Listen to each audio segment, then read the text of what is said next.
Have you ever sent a resume out into the void and just heard nothing back? Or maybe you've wondered why that amazing thing you created just doesn't get seen by anyone. You probably figured, well, a person looked at it and decided no. But the truth is, that system is pretty much gone. Today, we're going to pull back the curtain on the invisible algorithms that have become the new gatekeepers to pretty much everything. Okay, so on the left, that's the world we think we live in. You know, you apply for something, and a person actually evaluates you on your merits.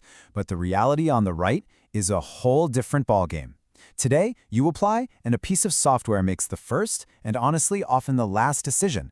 It decides if you're even worthy of a human's time. And look, this isn't just happening in some small niche corner of the world. We are talking about the big things, the really big things. Getting a job, securing a loan, or even just having your ideas seen online. The industries might look totally different on the surface, but the underlying logic, the software's decision-making process, is shockingly similar across the board. So how in the world did we get here? Let's take a look at this fundamental shift from human judgment to these new software gatekeepers. I mean, that's the big question, isn't it? Why would companies and platforms replace all that human nuance with these automated filters?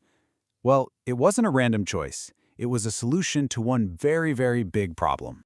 And the answer, in one word, is scale. Just think about it. A single job post can get thousands of applications. A bank has to process millions of loan requests. A social media platform is dealing with billions of pieces of content. There's just no human team on Earth that can handle that kind of volume. The system needed a way to chew through a massive amount of data and make decisions in seconds. And this right here, this is the absolute key to understanding everything else. These systems were not built to be fairer or to find the most interesting candidate or to be more just. No, they were designed for one reason and one reason only, to be fast. It's all about efficiency over everything else. So, this is the core of it all. It turns out that underneath all the complexity, all these algorithmic gatekeepers use pretty much the same, simple, three-step formula to decide your fate. And here it is. It's this simple. First, they score your risk. Then they match your profile against a pattern of past success. And finally, they rank you against everyone else. You notice what's missing there? Any judgment of your actual potential or your unique abilities. Let's break down each step. Now, what's really fascinating here is the framing. The algorithm isn't trying to figure out your probability of success. It's calculating your probability of failure. It's asking, is this person going to quit? Are they going to default on this loan? Is this content going to get 0 likes? It's a negative filter right from the start. If you're low risk, you get through. If you're seen as high risk, you just disappear.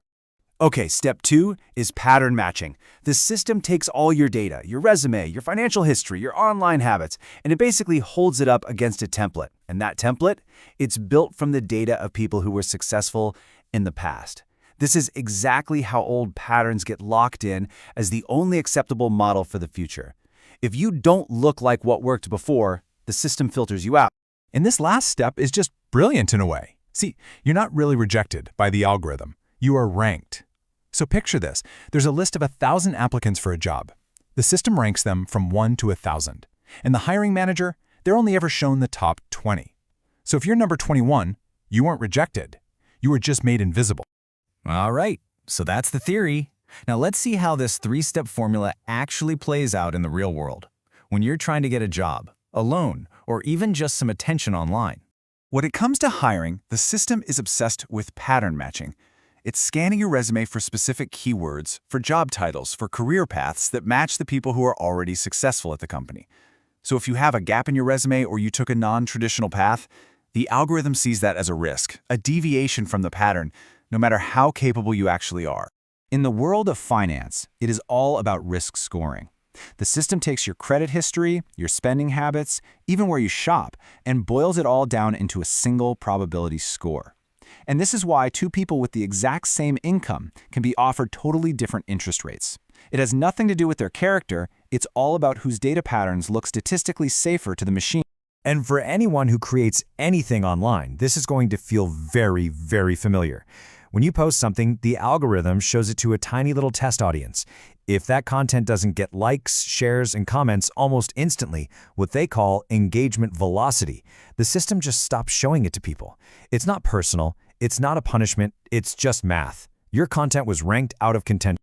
So living with these invisible gatekeepers, what does it actually do to us? Well, it creates this really dangerous psychological trap, one that a lot of us fall into without ever even realizing it. What is the lie that we tell ourselves when we come up against these silent, algorithmic walls? You know, when we get that rejection without any explanation at all. We internalize it. We make it about us. Because the system is invisible, we can't really blame it, so we blame ourselves. We assume, I'm just not good enough, or I guess I didn't try hard enough. But the systemic reality is so often much simpler and way less personal. You were just ranked out by the filter. And this is the most crucial point to take away from all of this.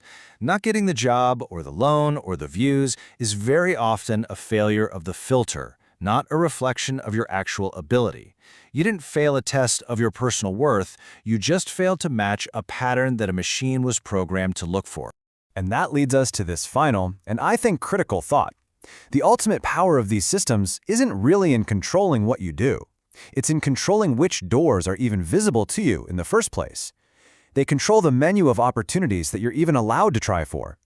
Now, understanding this won't automatically let you beat the system, but not understanding it, well, that guarantees you'll never even know who or what you're really up against.